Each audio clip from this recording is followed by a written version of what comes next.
Sziasztok! A kollektív fülhegyező sorozatban ugyebár a hangok és hangzások mélyére kívánunk ásni. Igen ám, csak hogy a kutatás során olyan alapvető kérdésekbe ütközhetünk, hogy mi is az a hang, illetve mit tesz egy hangot zeneivé. Nos, a válasz? Nagyon nehéz. Ebben a részben mégis kicsit közelebb férkőzünk hozzá, azáltal, hogy bemutatjuk a zenei hangok legfontosabb tulajdonságait. Az első a hangerő.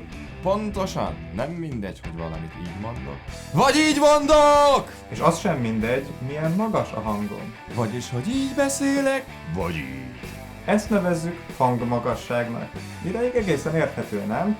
Sajnos a hangok harmadik alapvető tulajdonsága már nem mutatható be ilyen frappánsan, de megpróbálom elmagyarázni. Ezt hangszínnek nevezik, és ez az a tulajdonság, ami két zenei hangot akkor is megkülönböztethetővé tesz, ha ugyanazon a hangmagasságon és ugyanazon a hangerőn szólnak, feltéve, ha az egyiket mondjuk zongorán, másikat pedig fuvalán játszunk. Figyeljük csak! Remélem tényleg nem jelentett gondot azonosítani, melyik. Ez azért lehetséges, mert ha egy hangot megszólaltatunk, akár megfújunk, akár leütünk, akár megpengetünk, az nem csak egyetlen hanghullámot indít el, hanem számos különböző, egymásra épülő, eltérő frekvenciájú, vagyis eltérő magasságú hanghullámot. És ezek attól függnek, hogy melyik hangszer hogyan épül fel. Tehát egy zongora és egy fuvala például annyira különböző már ránézésre is, hogy nem csoda, a hangjuk is nagyon eltér egymástól. De még két gitár esetében is jelentős különbség lehet, hát erről is szól ugye a sorozatunk.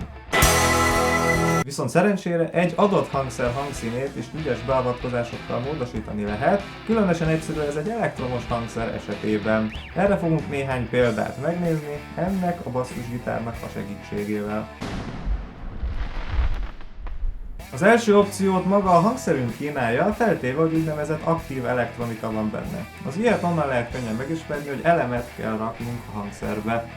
Az ilyen hangszereken rendelkezésünkre állnak potméterek, amelyek szabályozzák a hangszínt oly módon, hogy bizonyos frekvenciatartományokat kiemelnek, vagy éppen levágnak. Ezen a hangszeren a mély, a közép és a magas tartományokat lehet szabályozni. Nézzük meg, mi történik ilyenkor.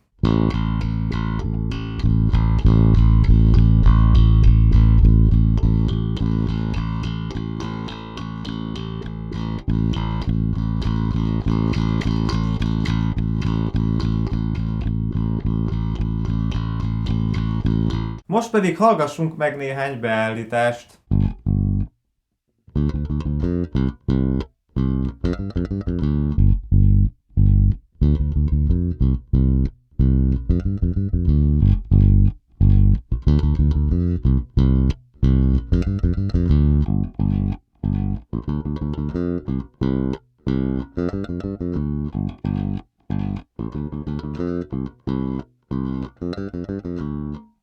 A következő lehetőséget az erősítőnk kínálja. A legtöbb gitár és basszusgitár erősítő rendelkezik beépített EQ-val, vagyis equalizerrel, hangszínszabályzóval. Ezen a Galien-Krüger erősítőn például 4 sávos EQ van, vagyis 4 tartományt tudunk állítani, a magastól kezdve a mélyekig. Hallgassuk meg, mi történik ilyenkor.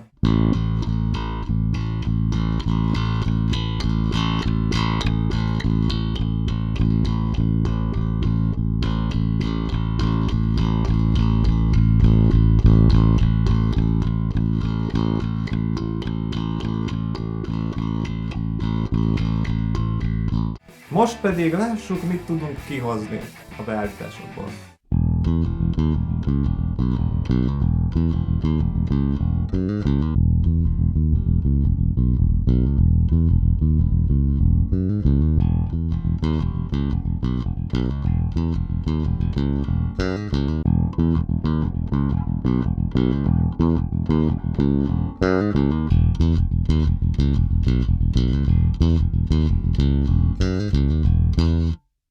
Végül pedig itt egy remek szerkezet, egy úgynevezett equalizer pedál, amit direkt azért találtak ki, hogy a hangszerünk, jelen esetben a basszusgitárunk hangszíne minél részletesebben legyen szabályozható.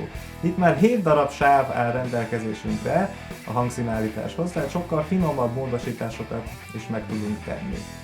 Nézzünk meg néhány példát, habár itt a lehetőségek tárháza tényleg megközelíti a végtelent.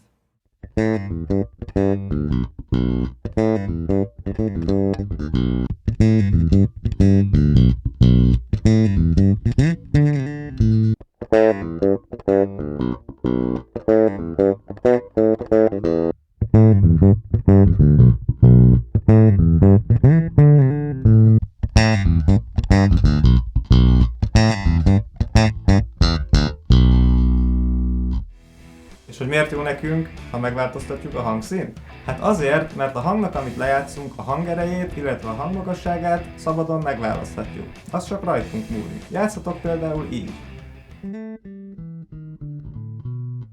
De így is.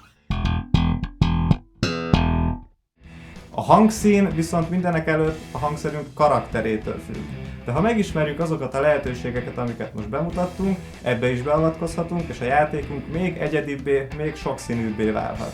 Nos, ezt kívánjuk nektek!